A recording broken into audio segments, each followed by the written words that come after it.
எங்கோணம் அமர்ந்தவளே எண் திசையும் காப்பவளே எங்கள் குலதேவதையே வாராகி உமையவளே.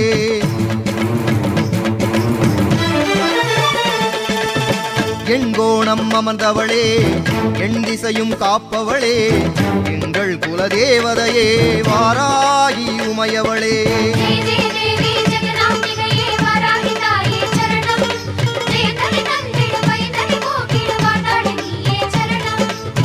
எங்கோணம் அமர்ந்தவளே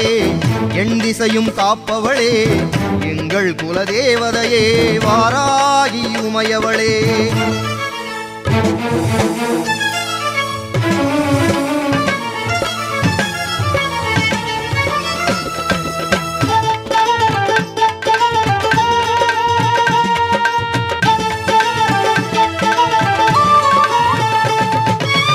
மேதினியை காத்திடவே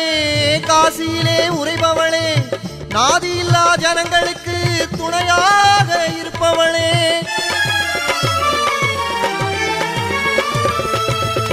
மேதினியை காத்திடவே காசியிலே உரைபவளே நாதியில்லா ஜனங்களுக்கு துணையாக இருப்பவளே. நீதி நேர்மை தர்மம் காக்க மயிலையிலே உதித்தவளே நீதி நேர்மை தர்மம் காக்க மயிலையிலே உதித்தவளே. ஆதியும் அந்தமும் இல்லாதவளே ஆதிவாராகி மலைமகளே ஆதியும் அந்தமும் இல்லாதவளே ஆதிவாராகி மலைமகளே.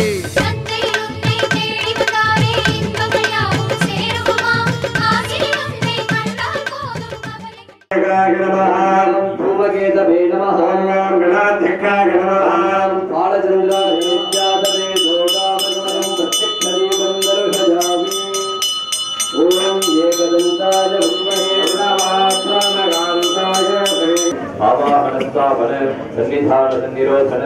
दिग्बंधन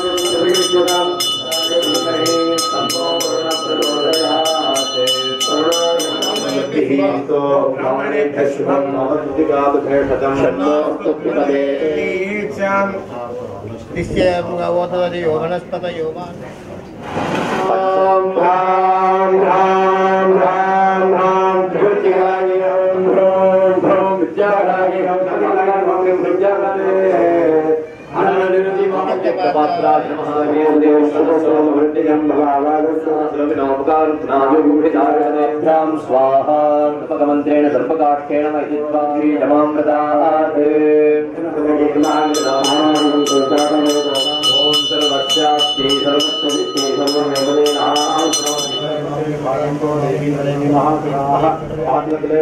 देवी स्वाहा दिवै पितृगणस्य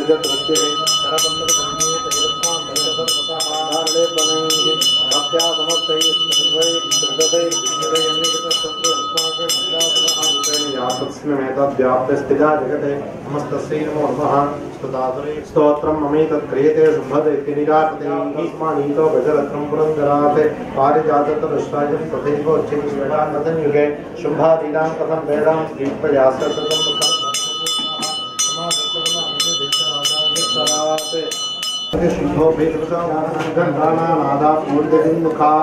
श्री वाराही सहस्रनामम्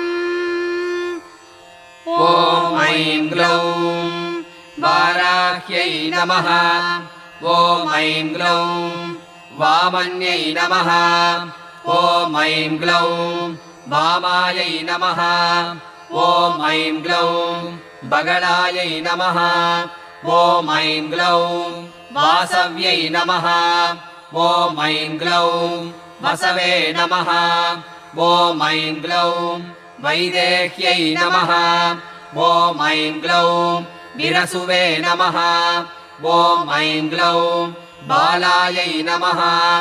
ॐ ऐं ग्लौं वरदायै नमः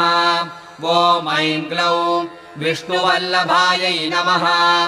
ॐ ऐं ग्लौं वन्दितायै नमः ॐ ऐं ग्लौं वसुधायै नमः ॐ ऐं ग्लौं वस्यायै नमः ॐ ऐं ग्लौं व्यात्तास्यायै नमः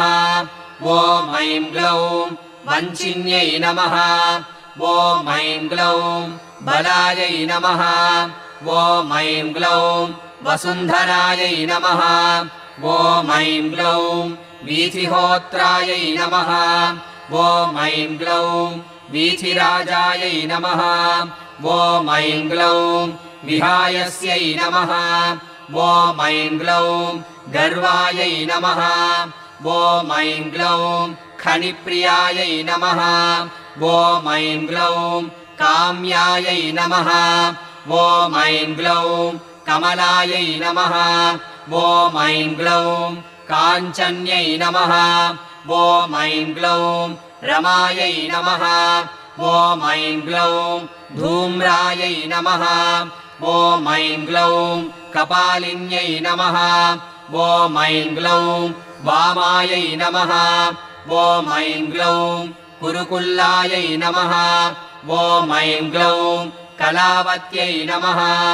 ॐ ऐं ग्लौं याम्यायै नमः ॐ ऐं ग्लौं आग्नेयै नमः ॐ ऐं ग्लौं धरायै नमः ॐ ऐं ग्लौं धन्यायै नमः ॐ ऐं ग्लौं दायिन्यै नमः ॐ ऐं ग्लौं ध्यानिन्यै नमः ॐ ऐं ग्लौं ध्रुवायै नमः ॐ ऐं ग्लौं धृत्यै नमः ॐ ऐं ग्लौं लक्ष्म्यै नमः ॐ ऐं ग्लौं जयायै नमः ॐ ऐं ग्लौं तुष्ट्यै नमः ॐ ऐं ग्लौं शक्त्यै नमः ॐ ऐं ग्लौं मेधायै नमः ॐ ऐं ग्लौं तपस्विन्यै नमः ॐ ऐं ग्लौं वेदायै नमः ॐ ऐं ग्लौं जयायै नमः ॐ ऐं ग्लौं कृत्यै नमः ॐ ऐं ग्लौं कान्तायै नमः ॐ ऐं ग्लौं स्वाहायै नमः ॐ ऐं ग्लौं शान्त्यै नमः ॐ ऐं ग्लौं तमायै नमः ॐ ऐं ग्लौं रथ्यै नमः ॐ ऐं ग्लौं लज्जायै नमः ॐ ऐं ग्लौं मत्यै नमः ॐ ऐं ग्लौं स्मृत्यै नमः ॐ ऐं ग्लौं निद्रायै नमः ॐ ऐं ग्लौं तन्त्रायै नमः ॐ ऐं ग्लौं गौर्यै नमः ॐ ऐं ग्लौं शिवायै नमः ॐ ऐं ग्लौं स्वधायै नमः ॐ ऐं ग्लौं चण्ड्यै नमः ॐ ऐं ग्लौं दुर्गायै नमः ॐ ऐं ग्लौं अभयायै नमः ॐ ऐं ग्लौं भीमायै नमः ॐ ऐं ग्लौं भाषायै नमः ॐ ऐं ग्लौं भामायै नमः ॐ ऐं ग्लौं भयानकायै नमः ॐ ऐं ग्लौं भूधरायै नमः ॐ ऐं ग्लौं भयापहायै नमः ॐ ऐं ग्लौं भीरवे नमः ॐ ऐं ग्लौं भैरव्यै नमः ॐ ऐं ग्लौं पङ्कारायै नमः ॐ ऐं ग्लौं पट्यै नमः ॐ ऐं ग्लौं गुर्गुरायै नमः ॐ ऐं ग्लौं घोषणायै नमः ॐ ऐं ग्लौं घोरायै नमः ॐ ऐं ग्लौं घोषिन्यै नमः ॐ ऐं ग्लौं घोणसंयुक्तायै नमः ॐ ऐं ग्लौं घनायै नमः ॐ ऐं ग्लौं अघ्नायै नमः ॐ ऐं ग्लौं गर्घरायै नमः ॐ ऐं ग्लौं घोणयुक्तायै नमः ॐ ऐं ग्लौं अघनाशिन्यै नमः ॐ ऐं ग्लौं पूर्वायै नमः ॐ ऐं ग्लौं आग्नेयै नमः ॐ ऐं ग्लौं याम्यायै नमः ॐ ऐं ग्लौं नैऋत्यै नमः ॐ ऐं ग्लौं वायव्यै नमः ॐ ऐं ग्लौं उत्तरायै नमः ॐ ऐं ग्लौं वारुण्यै नमः ॐ ऐं ग्लौं ऐशान्यै नमः ॐ ऐं ग्लौं ऊर्ध्वायै नमः ॐ ऐं ग्लौं अधस्थितायै नमः ॐ ऐं ग्लौं पृष्ठायै नमः ॐ ऐं ग्लौं दक्षायै नमः ॐ ऐं ग्लौं अग्रगायै नमः ॐ ऐं ग्लौं वामगायै नमः ॐ ऐं ग्लौं हृङ्गायै नमः ॐ ऐं ग्लौं नाभिकायै नमः ॐ ऐं ग्लौं ब्रह्मरन्ध्रायै नमः ॐ ऐं ग्लौं अर्कायै नमः ॐ ऐं ग्लौं स्वर्गायै नमः ॐ ऐं ग्लौं पातालगायै नमः ॐ ऐं ग्लौं भूमिगायै नमः ॐ ऐं ग्लौं ऐम्यै नमः ॐ ऐं ग्लौं ह्रियै नमः ॐ ऐं ग्लौं श्रियै नमः ॐ ऐं ग्लौं क्लीम्यै नमः ॐ ऐं ग्लौं तीर्थायै नमः ॐ ऐं ग्लौं गत्यै नमः ॐ ऐं ग्लौं प्रीत्यै नमः ॐ ऐं ग्लौं त्रियै नमः ॐ ऐं ग्लौं गिरे नमः ॐ ऐं ग्लौं कलायै नमः ॐ ऐं ग्लौं अव्ययायै नमः ॐ ऐं ग्लौं ऋग्रूपायै नमः ॐ ऐं ग्लौं यजुर्रूपायै नमः ॐ ऐं ग्लौं सामरूपायै नमः ॐ ऐं ग्लौं परायै नमः ॐ ऐं ग्लौं यात्रिण्यै नमः ॐ ऐं ग्लौं उदुम्बरायै नमः ॐ ऐं ग्लौं गदाधारिण्यै नमः ॐ ऐं ग्लौं असिधारिण्यै नमः ॐ ऐं ग्लौं शक्तिधारिण्यै नमः ॐ ऐं ग्लौं शापधारिण्यै नमः ॐ ऐं ग्लौं इक्षुधारिण्यै नमः ॐ ऐं ग्लौं शूलधारिण्यै नमः ॐ ऐं ग्लौं चक्रधारिण्यै नमः ॐ ऐं ग्लौं सृष्टिधारिण्यै नमः ॐ ऐं ग्लौं जरत्यै नमः ॐ ऐं ग्लौं युवत्यै नमः ॐ ऐं ग्लौं बालायै नमः ॐ ऐं ग्लौं चतुरङ्गफलोद्घटायै नमः ॐ ऐं ग्लौं सत्यायै नमः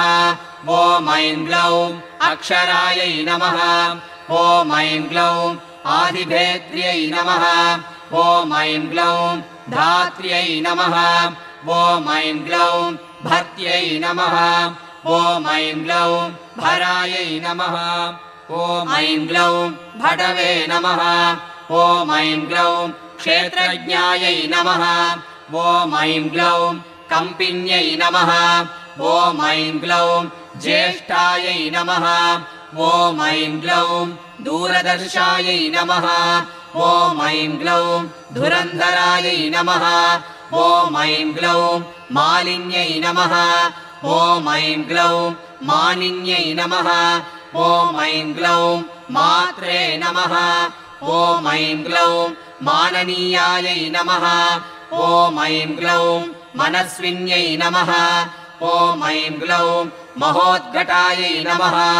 ॐ ऐं ग्लौं मन्युकायै नमः ॐ ऐं ग्लौं मनुरूपायै नमः ॐ ऐं ग्लौं मनोजवायै नमः ॐ ऐं ग्लौं मेधस्विन्यै नमः ॐ ऐं ग्लौं मध्यारथायै नमः ॐ ऐं ग्लौं मधुपायै नमः ॐ ऐं ग्लौं मङ्गलायै नमः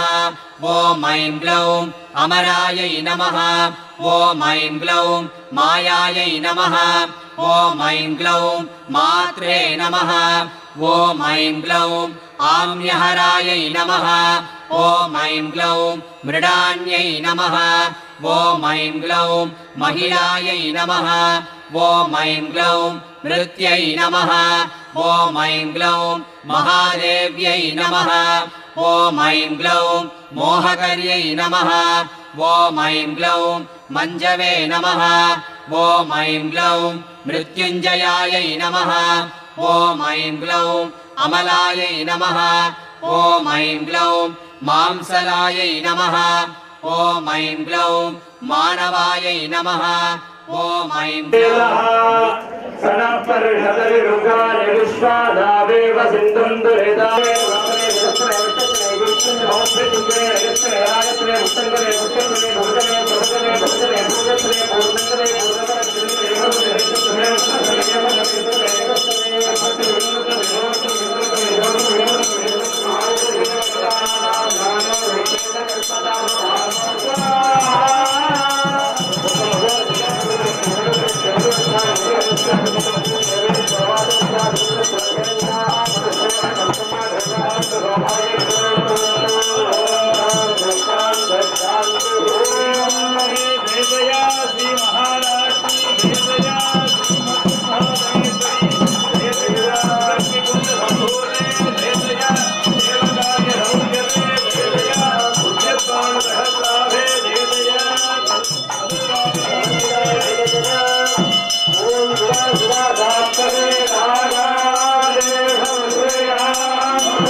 Hare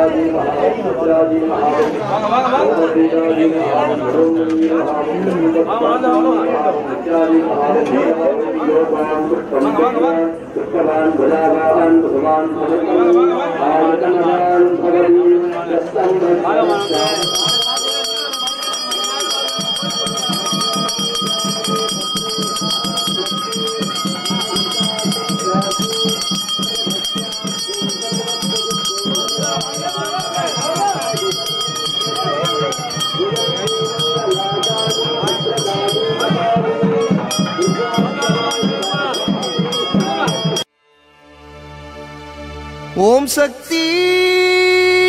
வாராகி சிவசக்தி வார்த்தாளி அம்மா உனை நாட பதமலர் தேட தினமும் கொண்டாட அருள்மழை பொழிவாயே மாகாளி ஆனந்தம் தருவாயே திரிசூலி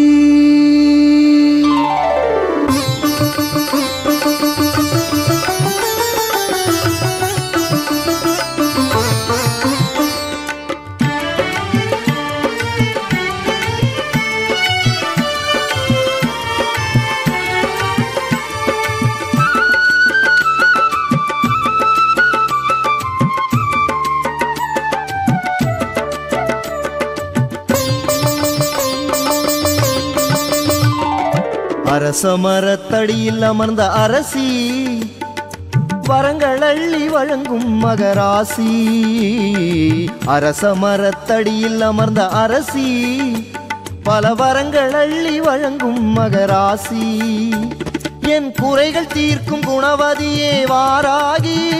நான் மறைகள் போற்றும் பகவதியே வார்த்தாளி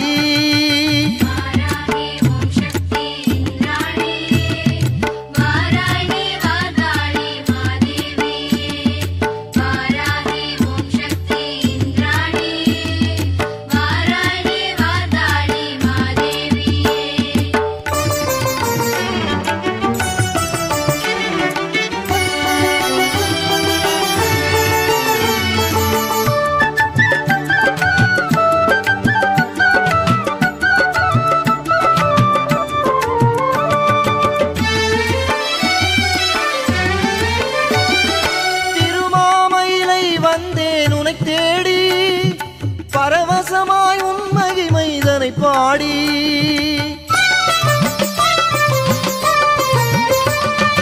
திருமாமயிலை வந்தேன் உனை தேடி பரவசமாய் உன் மகிமைதனை பாடி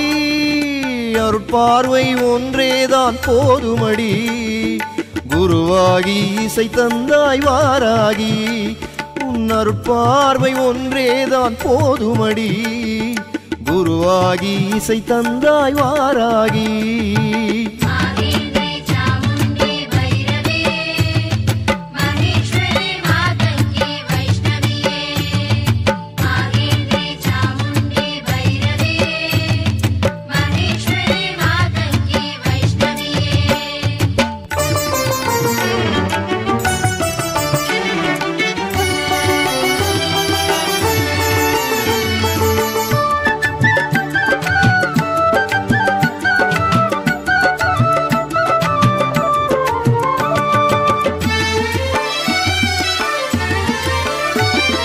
பைரவரின் இடபாகம் கொண்டவளே அரக்கர்களை போரிட்டு வென்றவளே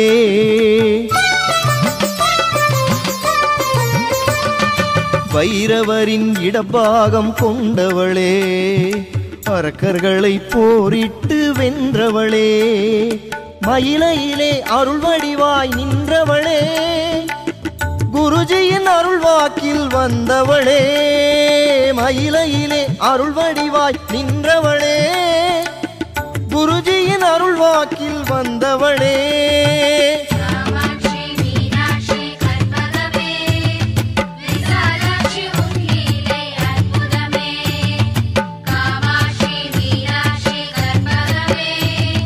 Visa நலம் தரும் வாராகி வளம் தரும் வாராகி குலம் தரும் வாராகி ஒளி தரும் வாராகி நலம் தரும் வாராகி வளம் தரும் வாராகி குலம் தரும் வாராகி ஒளி தரும் வாராகி நான்முகியே நாராயணி வாராகி பஞ்சமியே பைரவியே வாராகி ஆறுதலை வழங்கிடும் ஆனந்த சாகரி ஏழேழு ஜென்மத்திலும் காத்திடுவாராகி அஷ்டலக்ஷ்மி நீதானே வாராகி